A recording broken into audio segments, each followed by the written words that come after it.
Mark chapter 10, verse 45, Jesus says that he has come not to be served, but instead to serve as a ransom for many.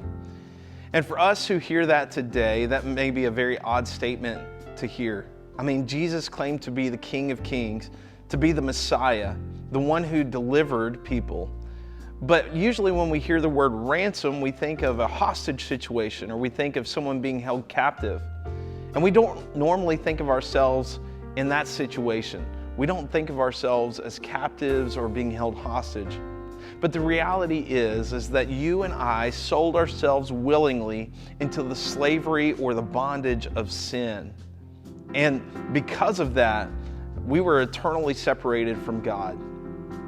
But Jesus came in order that we might not only be saved, but also that we might be a part of God's family. Galatians chapter 4, verses 4 through 5 says, "But when the right time came, God sent his Son, born of a woman, subject to the law. God sent him to buy freedom for us, who were slaves to the law, so that he could adopt us as his very own children." And so, a lot of times we think of ourselves being freed or saved from sin and death. But you see, Jesus came to purchase us, to buy us back from the slavery or the bondage that we had placed ourselves in order that we could be a part of God's family.